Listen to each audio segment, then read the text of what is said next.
All right, well, welcome everyone to this month's Calgary Adapted Hub Research and Community Engagement meeting. I'd like to start today off with our land acknowledgement. So in the spirit of reconciliation, we acknowledge that we live, work, and play on the traditional territories of the Blackfoot Confederacy, Siksika, Kainai, Piikani, the Tsuut'ina, the Stoney Nakoda Nations, the Métis Nation Region 3, and all people who make their homes in the Treaty 7 region of Southern Alberta.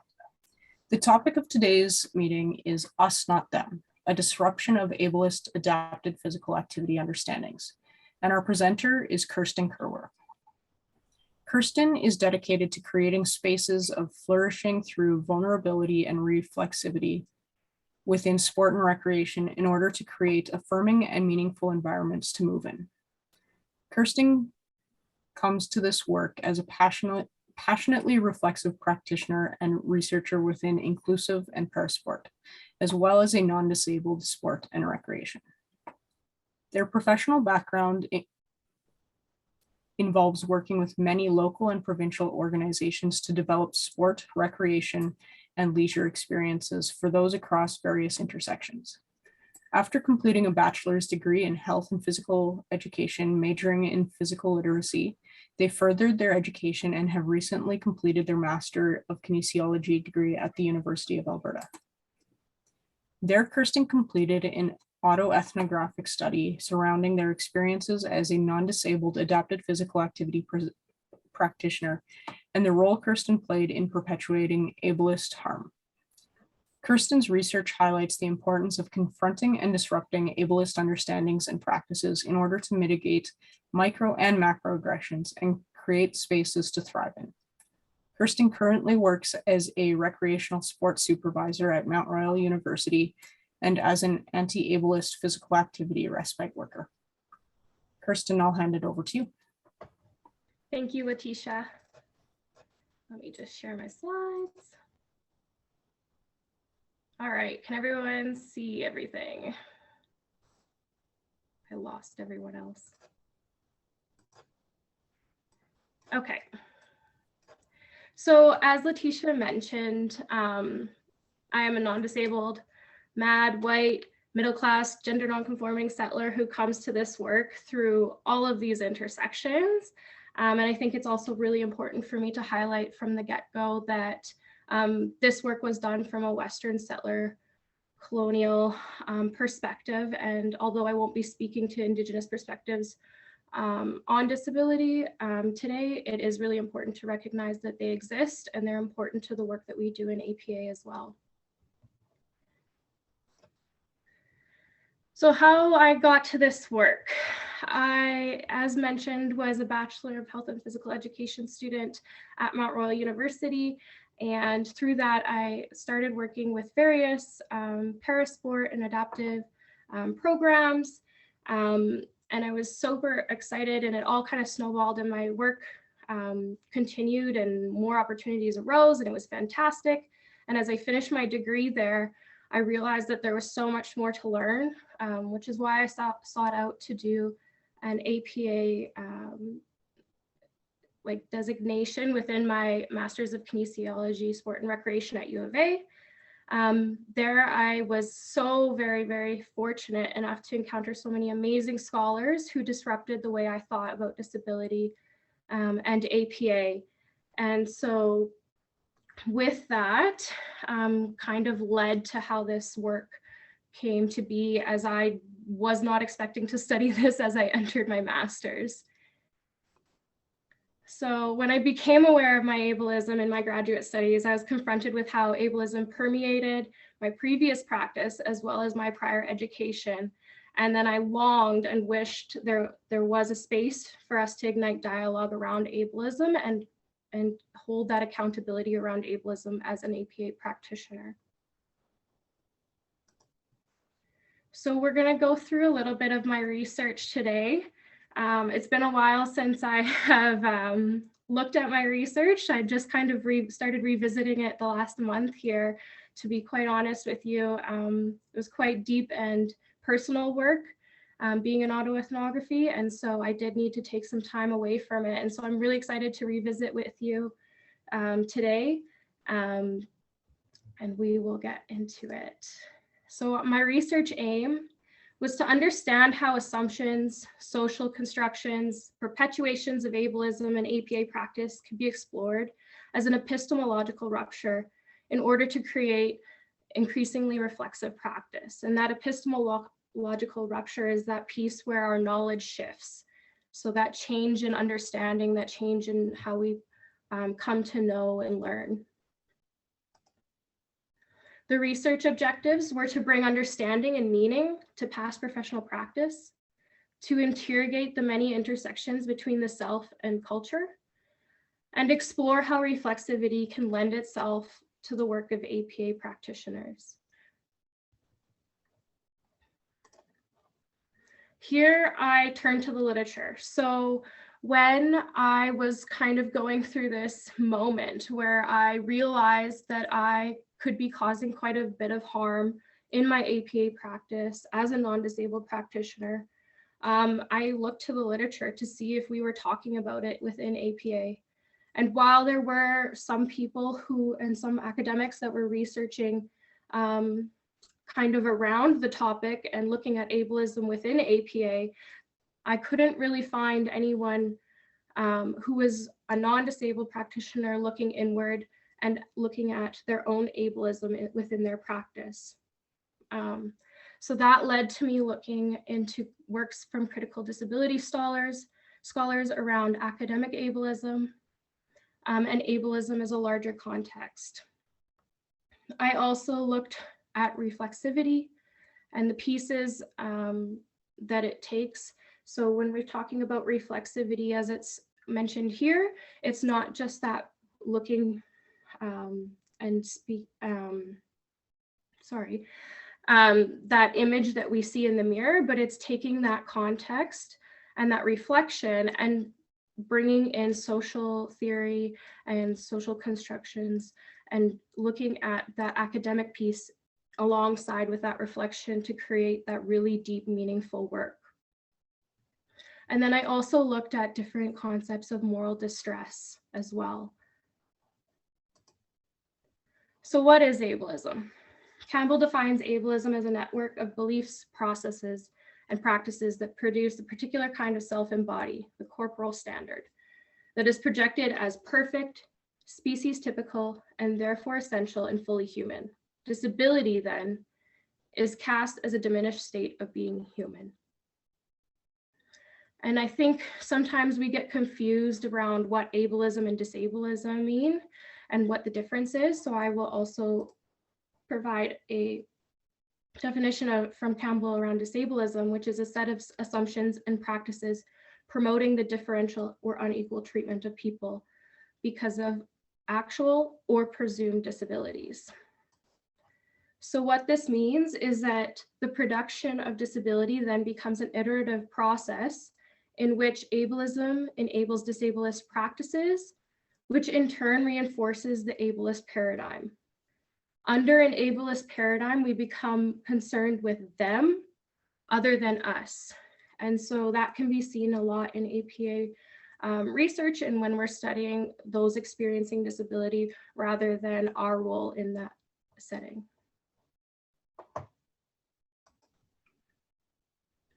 This kind of then informed my methodology as I thought, okay, what does this all mean? And can I really ethically be studying those experiencing disability? Can I be asking them to do that emotional labor once again?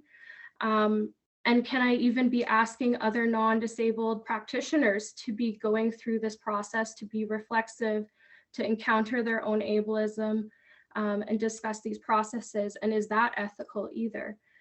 And so I kind of came to the conclusion with my supervisor that an autoethnography was probably the only ethical way that I could see myself doing this work. And with that comes other pieces and ableist underpinnings as well, in the sense that autoethnography is alone. It's work you do alone, and it's independent work, which is completely a piece that upholds ableism as well. So it's such a complex, nuanced piece. but the methodology here that I used was autoethnography. So what I did was I went away. It's actually right at the beginning of COVID. So I went to my little apartment by myself for a few months, and I wrote. I wrote narratives of moments of tension in my practice. I wrote moments of moral discomfort from my practice. I wrote about moments of questioning, of hurt. I not only wrote, but I deleted, I rewrote, I cried, I screamed, I walked away, I ignored my writing at moments and came back to it all the same. And from that, 3 narratives came out of this that were presented in my thesis. And so these were my stories of fixing, infringing, and justifying. And so I would like to share with you one of those narratives. So this is from my thesis, and it's my narrative of infringing. The cold, wet tile is under my feet as I walk along the pool deck. The noise of others washing over me. The small hand holding mine tenses and tightens as we near the steps of the pool. I look to Sam, the young boy walking beside me, and see the nervousness in his eyes. With every step closer, the tension builds and his nerves become palpable. This looks like it's going to be fun, isn't it? I say to him, hoping that my fake enthusiasm will help him be more at ease. I step 1 foot into the pool, onto the first step. Sam halts. I take 1 more step, still holding his hand, his arm now outstretched to avoid entering the pool. I try again to coax him in. It's not so bad. We will warm up once we are in the water a bit. He does not seem convinced. Rather, he looks scared, his eyes darting around, looking at what is going on around us. I look around for someone to help, but everyone's preoccupied with their own happenings. I wonder to myself, if I splash some water on his legs gently, if that will help him to get used to the water. This only seems to agitate him more. Suddenly, my supervisor comes by. You may just want to pick him up and head right into the pool with him, she says. And she moves on to the other groups. I wonder if that's the right thing to do. In previous childcare settings, it was clear that we were not to pick up children. But maybe if he experiences disability, there's an exception. I hesitantly pick Sam up in my arms as he holds on tightly. I slowly head down the steps and into the water. As soon as his feet begin to touch the water, he begins to squirm. His grip tightens around my arm. As I look around for support, I see nothing. No one seems to notice. I wonder if I should keep going, if his reaction will subside after we get fully in the water. I wonder if I should just get out. But then what would we do for the remainder of the program? Just then, I hear Sam's mother's voice and look over as she walks across the pool deck to where we are. My gut wrenches. I wonder if she is going to pull Sam out of the program, or if she's going to ream me out for picking up her child. I exit the pool and put Sam down on the pool deck as she approaches. Hey, I saw you were struggling. Sam doesn't do very well with getting in the water. You just have to force him in and then he'll be fine. Trust me, it's okay. I appreciate her reassurance, yet feel uneasy about the situation. I wonder if I should disagree and say that I'm not comfortable with that. But in fear of being incompetent, I nod. She turns to head back out to the viewing area, and I turn to Sam. Once more, I scoop him up in my arms, saying, let's try this again, and head to the steps. As I get there, I think that the quicker the better, like ripping off a Band-Aid. So I quickly head down through the steps of the pool, and as we entered the water, Sam exited the water. Through any means possible, he scrambled up me, his small hand gripping tightly around my arms, his nails digging into my skin. Soon my hair was being pulled as he tried to get up off my shoulders. It was all happening so quickly. I had no idea what to do. So this is a small moment one of many that anyone who works within APA probably has a similar experience, maybe not to this extent. And it was interesting to then dive deeper into what this meant, and how ableism is so deeply ingrained within this piece of work. So through the discussion, we pulled out some themes, and largely those themes were communication of the expertism facade, the surrounding environment, and the violence of disableism. So in regards to communication, looking at these pieces of work, these narratives, and analyzing them thematically, it was made clear that there's such a huge importance of nonverbal means of communication. But when there are certain power dynamics at play and ableism at play, we disregard those. And so we cling to ableist value systems, and we persist with those in order to discount any other experiences. And so, for example, from that narrative, there were clear signs of communication to me, but because they were not verbal and in the English language for me, I discounted them. And that was my ableism coming through in those moments.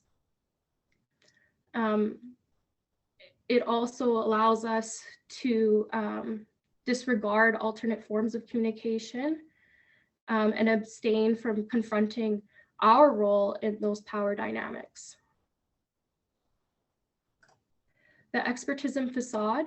So here, there's this idea that that we need to be experts, that we need to know everything, that we are the knowledge holders. And so this culture of expertism influenced my practice as a non-disabled APA practitioner. And I was meant to uphold this normative body, to manipulate the participants, to achieve normative ideals, and viewing the participants as less than, as something that needs to be fixed, and kind of bolstering myself as that piece of the expert. And with this, there's a complexity with this, because even though I'm attempting to be perceived as an expert, I know that I'm not. And so it builds this disconnect within you, and it's very hard to navigate as a practitioner. It also, this piece also comes into play when we look at what knowledges we're valuing. So are we valuing those with lived experience? Are we upholding and cherishing those knowledges? Or are we upholding and cherishing knowledges from those who are non-disabled? And those are really important pieces that we need to be thinking about within our work. The surrounding environment also comes into play. At this time during my practice, I believe there was a collective held norm that everyone should participate and enjoy physical activity in a similar way and to similar standards, which illuminated ableist underpinnings of my own APA practice. And although this was often an internal struggle, this was reinforced by the surrounding environment, whether it was the organizations that I was working for, or parents, or community members. All of these things are bolstering ableist underpinnings of what physical activity means and what APA is. And therefore, you are surrounded by this system that's upholding these values that becomes difficult to kind of break away from. And it also creates a space where there's not room for a lot of vulnerability to talk about these things, to have dialogue about mistakes or questioning of our practices, and even thinking about the ethics of what we do. The fourth and final theme was around the violence of disableism. So under the ableist assumption of that corporal standard of ability, my practice became defined by benevolence. It made me feel good to help those at any cost, to become less disabled, to become more normative. And in doing so, I perpetuated a culture that disregarded dignity and autonomy. I became emboldened through that false cultural norm that I was the expert with altruistic goals, and that I could impose short-term emotional and physical harm for long-term gain, rather than seeking to understand and learn alternative ways of being in the immediate world within that experience with that participant. So a stance of disableism permeated every interaction that I had as an APA practitioner. And my role as the APA practitioner was to normalize movements. At the core, my practice of APA was to find ways and tools to normalize movement to fit into those ableist norms. So what does this all mean? I just spewed a lot of information at you. It means, and what can we take away from it? It means that we need to make space for lots of things. Some of them being intrapersonal reflection, so reflection within ourselves, interpersonal reflection, which I find a lot of value in, which is when I get to speak and talk with others who have gone through these things, who have those knowledges that we can disrupt and confront different pieces of this and work towards solutions. There needs to be academic reflection regarding higher education and the norms and ideals that we're perpetuating within that. And then there also needs to be ways of learning how to move through and beyond those giant shifts of knowledge breaking. So when we have an epistemological rupture, how do we safely navigate that and move through and beyond that? So it's my hope that we as non-disabled practitioners and academics can uncover new ways to reflexively implicate ourselves while co-creating affirming spaces for movement. And I deliberately wanted to go through this quickly because I wanted to create space for us to talk about any moments that maybe you had if you wanted to share, or any questions you have. I feel like dialogue is so important. And I would love to hear any of your thoughts or questions. Yeah.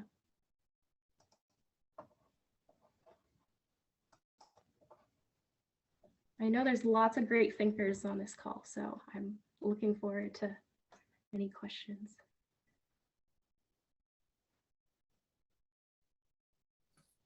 How about Dr. McEachern, you go first. Oh yeah, you bet, yeah. Well, first of all, thank you so much for that. I thought that was quite thought-provoking. I really identified with that narrative, and in fact, I wondered if that might have happened at Kappa. I definitely won't ask, but I think through my work at Kappa, I've been in situations like that. And obviously, from being in Kappa and to now, it's been many years, but I've had also a lot of chance to learn more just as we have grown as a culture, and then through my work clinically and going through medical school and all of that.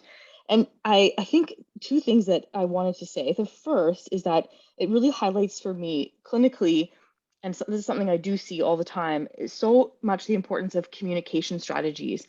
So when we think about communication, if we're someone who communicates through words and can hear, then that is our default setting. But there's so many ways that we can enhance communication in individuals' lives. And I just want to, I guess, say that point out loud, that we think about, using a picture system, or is there a way to communicate yes or no, and taking the time to learn the way that people communicate, I think is so essential. It's a nice reminder for me clinically to also ask about that. The one thing that I wondered, and I would love your opinion on it. So when you talked about, the kid showed this reticence to get in, and if he was verbal and he was like screaming, maybe you would have sat him down and tried to talk him through it. But, instead, because he was putting up, a fight that you could kind of get him through and get him in, where do we draw the line on like pushing people? Because we all have things that we initially don't want to do, and then you push us through it, and then we go and enjoy it, and it's good for us. So like, how do we define ableism in the context of forcing someone to do something they don't want to do that's truly harmful versus, you're a kid, you often say no, and we got to force them to do something they don't want to do because it's going to actually be good for them in the end. So maybe that comes back to communication. And then what I also saw in Kappa quite a bit was that parents would say like, oh, like they don't like swimming, they're not going to get in the pool. And then like the first day they do with their buddy and they just like walk on and get in. So sometimes we actually have ableism in that we underestimate. So I don't know, anyway, that's just a bit of a rambling thought and maybe not as much of a question, but if I can try to formulate it as a question, I guess it would be, how do we, just thinking very specifically about your example, how could we target that to ensure that we are, just because a child has a disability doesn't mean we shouldn't push them and challenge them. That's part of, learning and growing. How do we do that in a non-ableist way while respecting someone's needs? That's highly complex. Anyway, I'd love your thoughts. Thank you again. Yeah, no, thank you. That's a complex question, and it's something I grappled with a lot during this. I'm not gonna lie to you. Yeah, it's something I struggled with because there are those moments where you do push kids to do things and even adults to do things to get outside your boundaries. I think it does come down to communication. I think there were very clear communications in that scenario that told me this participant was not happy. This participant was not enjoying. It was not just uncomfortable, it was distress. And so looking back, I see that. But in the moment, I didn't perceive those communications coming through as clearly. And so I do think like it's definitely communication. And I think, looking back at those moments in my practice, there were opportunities to communicate outside of that experience as well with that participant about that and what their expectations were that didn't occur. So yeah, I don't know if that answers. I don't always have the answers, but I will try to answer the best I can. Thank you, Sarah. Andrea put a question in the chat. Was curious about your opinion on the role that non-disabled folks should be playing in the development and delivery of programming for folks with disabilities. Oh, Lord. Andrea, I struggle with this one too. I don't have a lot of answers, but I do think, honestly, this is why I've stepped back from APA a bit, because I don't know what role I should be playing as a non-disabled practitioner yet. I feel like I get concerned when I'm taking up too much space, and I don't want to be taking up those spaces. But I also think we have an opportunity to facilitate, and those with lived experiences can come to us and seek that guidance, and we can kind of help facilitate those pieces. And so it's very complex, and I don't have an answer. I wish I did.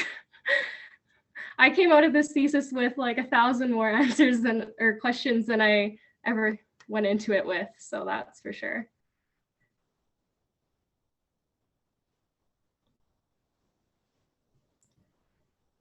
David, did you want to go ahead? Please, thank you. Kirsten, well done. I enjoyed your presentation. I forget how long it was you talked about where you went away by yourself and you just thought. I think you said it was a month or something like that. Oh, it was longer than a month. Okay. Okay. Honestly, it was like 3 or 4 months right at the beginning of COVID. Okay. So okay, I was truly alone. Okay. So you did an undergraduate program where you volunteered with a number of different adapted physical activity organizations. So arguably, you compared to many other undergraduate students probably had more opportunities to experience this adapted community more so than any others. But then it took you an opportunity to be by yourself for 3 months, somewhat isolated, to kind of come to this understanding, this realization. Now, in a practical sense, I don't think many people are going to take that opportunity where they isolate themselves for 3 months to really deeply think about these things and be able to come to these understandings. I teach adaptive physical activity. How can I help my students do this? And I hesitate to say the word in a more efficient manner, because that's not really the point of what I'm trying to get to. But the reality is I want them to have the same opportunities, and I want them to have the same perhaps realizations, or at least have the opportunities to come to their own realizations. But I don't know if if I can ask them to spend 3 months on their own, deeply thinking about these things. And maybe there aren't easy ways to do this, or simple ways to do this. But if there are, I would appreciate knowing them. Yeah, I mean, the initial shift for me did not happen during that 3 months. Initial shift happened in a critical disability studies class with Dr. Piers and Dr. Goodwin. So yeah, that initial shift happened there. And what they provided me with was different understandings of disability, different ways of coming to think about disability. And that was a large turning point for me. And they also gave me the opportunity to be reflexive. So they asked me very critical questions and asked me to write about them, write about things that make you feel something, and analyze it with theory, with academic literature. And so those were the pieces that really shifted me. And then, yes, I did go away for 3 months and wrote about all of these experiences that weren't super comfortable to write about sometimes, but those were the pieces that kind of shifted. And I think even as a TA, I know Amanda's on this call as well, and we've both taught, we're a TA for Dr. Goodwin's class, and I think there's some really good reflexive pieces that are added into that as well.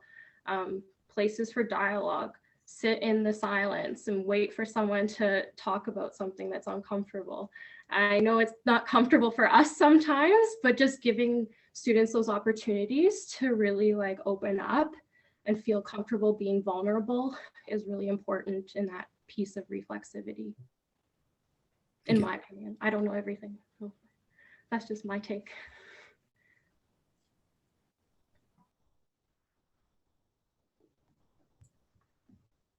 Jen, do you still have a question? I had a comment that was from back when Sarah asked a question. I was going to write it in the chat, but I could just read my comment out loud because I was just about to hit it. So I guess one of the things that I have been working on a lot is rethinking my own idea of what meaningful participation looks like. So, I had or have my own ideas based on my experiences as a non-disabled child, and then now as an adult and a parent of 2 non-disabled kids. But really rethinking that may differ from our kiddos that come to the Sedgwick Center and what they're looking for in an activity session. And so that's where I think it's kind of worth pausing to think about what meaningful participation looks like and feels like, and that it, that's one way that maybe ableism can permeate into some of our expectations about what kids do and think and feel when they go to activity sessions, because we think about our own experiences. Because I think, oh, when I was a kid, I did this, or, my kids go to certain activity classes and this is what they do. And so we try to provide that same experience, but there may be kids that are looking for something completely different. And so trying to wrap our heads around the idea that it's okay if some of these activity sessions look and feel completely differently from these other ideas. So just trying to kind of navigate that and realize that it's okay if things look and feel differently. And if that's working for participants and their families and the kiddos, and if it's led by them, that's okay. And I think that's a really hard thing to do. So just, that's been something I've thought about for a long time, especially, in taking my kids to activity sessions themselves. And so just putting that out there is one way of thinking about it. And I'll erase my comment. So, and thank you, Kirsten. I know how hard it is to present work that is so deeply personal. So really, really great job. Thank you. Thanks, Jenna. It's good to see you again.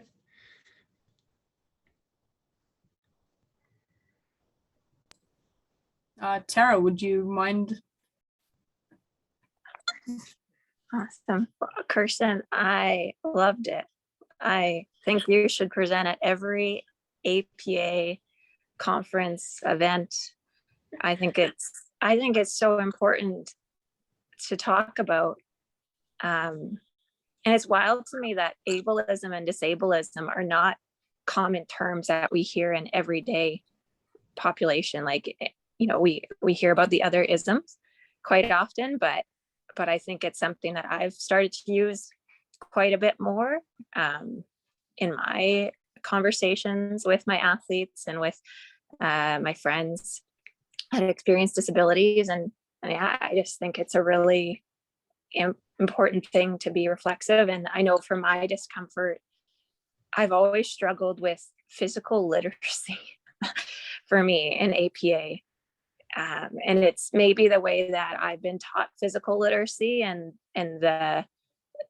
it for me has like a very medical model type of background feeling to it, and that there's a specific way to do specific skills. And I've always just really struggled with that, and having parents expect really defined goals for their child's like movement always. I'm like, no. Like my biggest turning point, I guess, was when I was straight out of undergrad. Didn't take an APA undergrad, took coaching. So I was strictly a volunteer in this world. And then Kim McDonald, who had a son that lived with a disability, she was the ED of PSA, Paralympic Sports Association. And I remember like, okay, I need to program the heck out of these summer camps. Like I just need to keep the kids busy, teach them lots of skills, expose them to lots of stuff. And I remember sitting at my computer trying to like book like adaptive scuba diving or something, which would have been great, which would have been awesome. And then Kim's like, Tara, you need to stop. And I was like, what? It's like, I'm trying to get these kids as many experiences as possible. And she's like, how about you just let them be a kid for a minute and just let them have chalk and go outside and play, because they don't get that opportunity for some of them the same way that their same age peers may. And I was like, oh, right. Yeah, I guess it's hard to go over to a friend's house when their house isn't accessible, or the playground in your community because the playground's not accessible. Like let's do free play. Like that's the thing that we should be focusing on. And that kind of started to turn my mind away from very therapeutic, kids have to reach certain milestones, into just letting kids be kids. For maybe the first time in their lives as a kid with a disability. So that was kind of my turning point, but still uncomfortable with physical literacy. Haven't figured that one out yet, but hopefully I will one day. Yeah, I share that with you, Tara. I thought a lot about physical literacy during this work, and I even thought a lot about just like sport in general. Like, what is sport? Like, we're trying to be the most physique, like best physique, best stability, best, strongest, fastest. And what is that upholding? Is that not upholding ableist norms too? I don't know. It's so complex, and so I struggle with it a lot. Yeah, absolutely. And thank you for sharing, Tara. Jamie, I kind of picked on you in the chat there, wondering if you'd maybe be willing to come off mute and add some thoughts or comments in response to Sarah McEachern's earlier comment. Yeah, you did put me on the spot a little bit, Karen. But yeah, I'll give it a go. And it's, first of all, I just want to say thank you for the presentation. It was fantastic and a really tough topic to discuss. And yeah, the way you presented it with the mixture of real life experience and your work through academia was really well done. So, and it's great. Like I try and pride myself on my evolution through the adaptive sport kind of world. But so many times just through the presentation, like realizing with like my own self-analysis within myself, where there are times where even though we can try and lead by example, that we conform to ableist views within ourselves. So yeah, it's very tricky to kind of deal with. Like Karen kind of mentioned, trying to talk about from Rocky Mountain Adaptive, our philosophy around teaching and stuff. But before I kind of do that, I think just as a warning for us all within the adaptive physical activity world, is sometimes through the very nature of kind of coming into this world of things, we come in because we want to make a difference, or we want to create an awesome opportunity for someone we feel doesn't have that same opportunity to do it. So through the very nature of getting involved in this, we're actually conforming to probably ableist stuff ourselves. And depending on the potential for the program makeup, and it's something I've seen quite a lot, where I've now tried to reference different programs which are doing incredible work, led from very passionate people that through their very nature want to make an impact or do something different, but unknowingly actually conforming to disability views or ableism through the way through the experience they're creating, is actually in a lot of cases creating, for example, more dependence, and conforming to a traditional view of what disability is. And of course, the incredible wide spectrum which is incorporated in one word, disability, which I mean, personally, I hate, but I can't also, living as a non-disabled person, I'm not educated to say on the merits of disability or all abilities or whatever politically correct terminology we want to use. And then on the self-reflection of myself, and something is a big area of improvement, is we try and live it and promote it in our program around, like, there aren't milestones for any individual. Like, we need to create environments where a person can come and do an activity, whatever their ability range is, and have that environment to experience that sport or recreational activity in their own means, like whatever their own goals are, whatever neurodivergency or physical challenge they might be living with, and given the foundations to grow within that sport relative to that individual.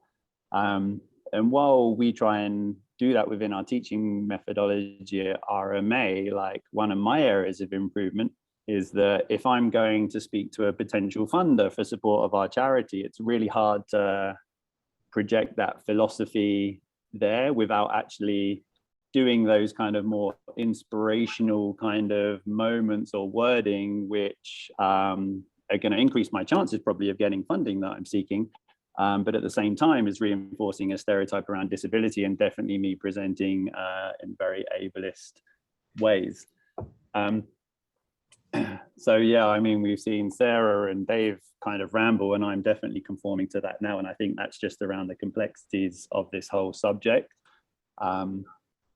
So again, just want to give you a tremendous amount of congratulations in how you formulated your presentation there. That was great.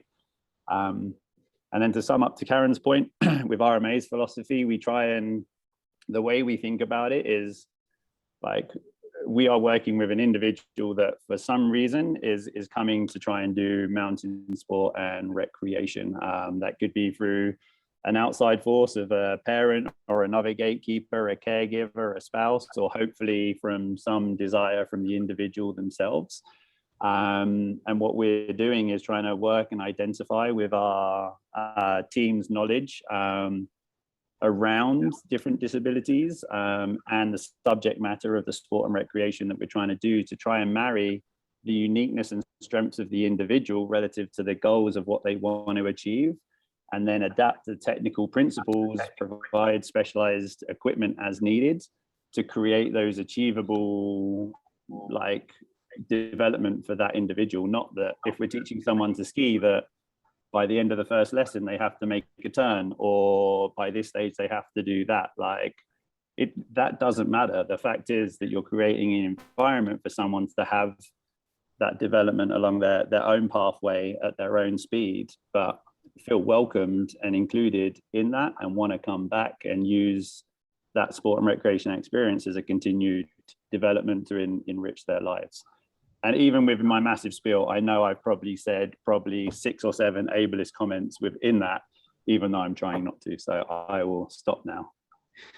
No, I thank you for your input. Yeah, I think I admire that approach.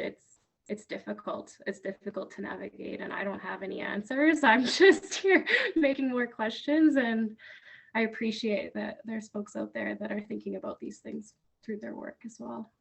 It's great to hear.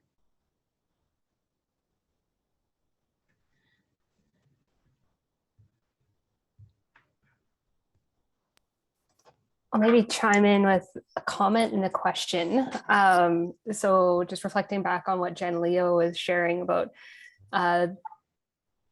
looking back on what the definition of meaningful participation is and how that's so unique and individualized. Just yesterday, I was on a call with a parent who said, I don't care if she gets in the water at these swimming lessons or fully participates in the adapted program. The fact that she is out of the house around people and off her iPad is the win for us right now. And I think that's hard to hear as the practitioner who has this goal of increasing physical activity levels, and we're going to get all these benefits out of participation and recreation. But yeah, adjusting our expectations of what meaningful participation is and acknowledging that this individual signing up for the program, getting out and getting familiar with a facility outside of their typical environment likely is a huge, huge win and step. And maybe after a lot of repetition and positive experiences, maybe we will start to see more physical activity one day and some health outcomes and things like that one day, but that's not the goal today. So it's interesting to sometimes be able to hear that from a parent perspective of their acknowledgement of where participation levels are. And then reflecting on a conversation I had with a parent this morning who had some concerns about some of these really well-intended programs. And I think, Jamie, kind of what you were referring to, that creating these opportunities for participation and well-intended of, yes, we're here for all abilities and we'll make it work and just come and play and we'll figure it out when you get here.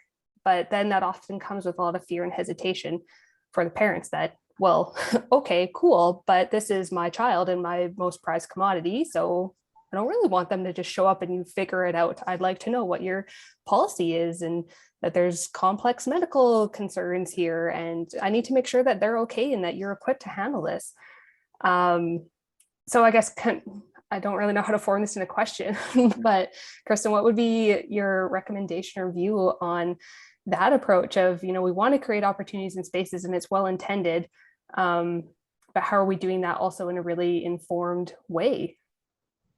Yeah, I think it honestly would come back to communication. So how are we communicating with parents and those members and participants and what we can offer and showcase that we are informed. We do have plans at play, but we're still going to provide choice. We're still going to provide autonomy within those settings. And we might not have those goals reached by those certain deadlines that other programs might have, right? We can be honest in that and we can say, like, if this is something that you're willing to work with us on, and then we can kind of work together and we can co-create what this program will look like for your child. And I know that takes more time and I know that takes more effort in a field where practitioners are almost always spread super thin already. But I think being really intentional with those conversations and being really honest and just communicating with them what you're offering and how you're offering it is really important. Yeah. I don't know if that answers your question, but that's my take. It does. Thank you. Appreciate it.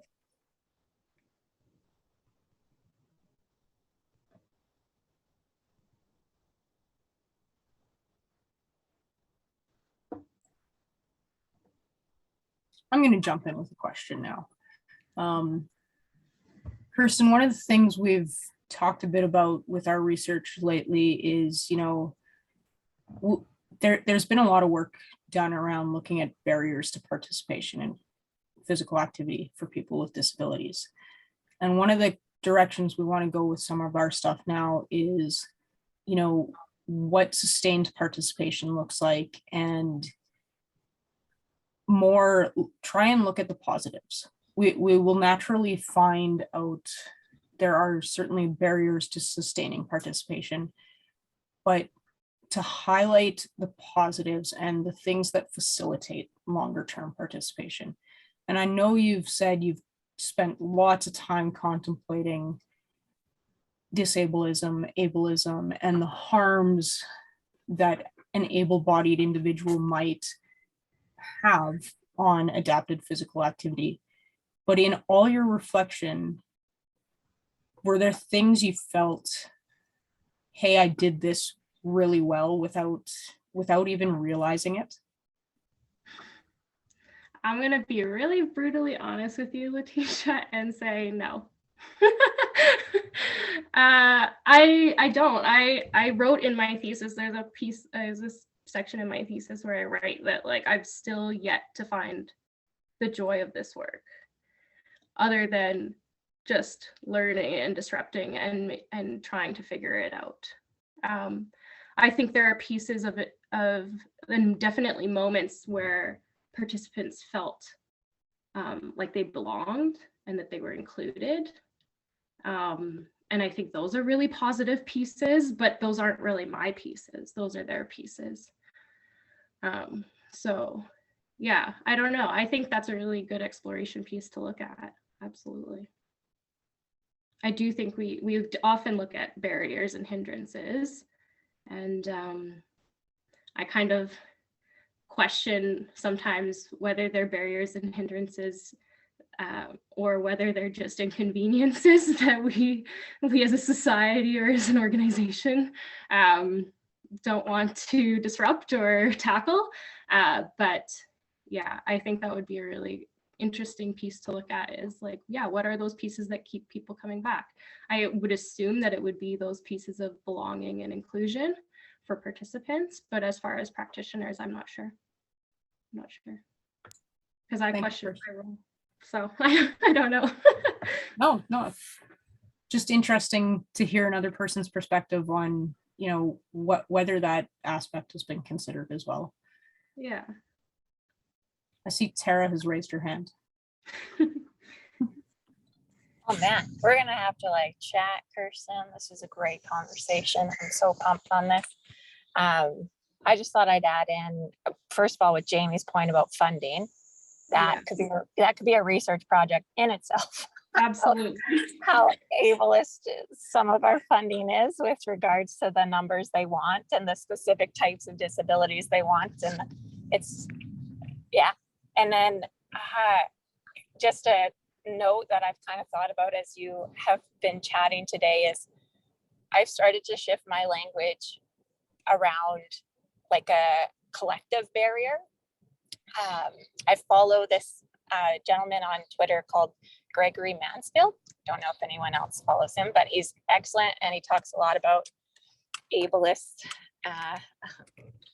behaviors, I suppose. And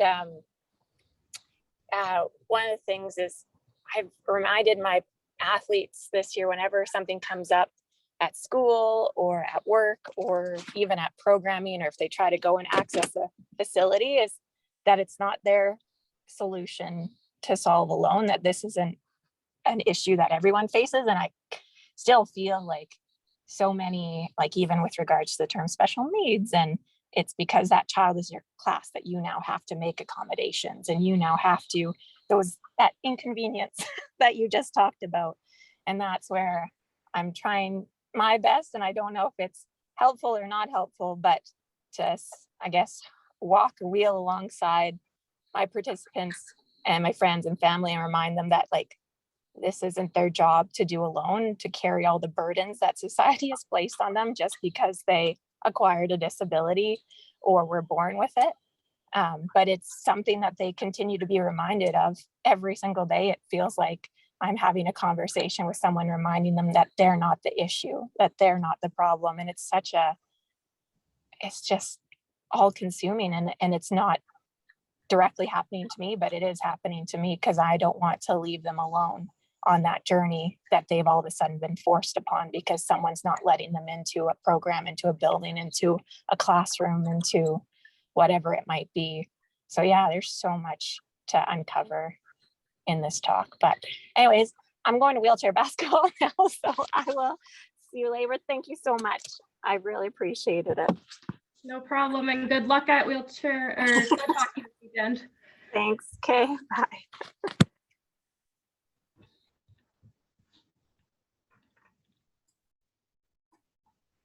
we have any other questions or comments or thoughts on the topic?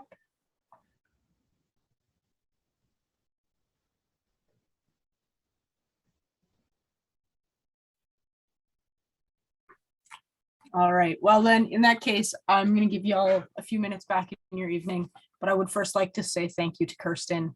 It was a pleasure having you speak and present your work, and I cannot imagine really how much and how straining it was to consider all the aspects of all your experiences, because I do know that you had many, and continue to have many experiences within adapted physical activity. So thank you very much for taking this time. Yeah, thank you to everyone for being in community with me tonight. I appreciate it and all the conversation we had. So, and thanks to Calgary Adapted Hub for having me, of course. Have a good evening.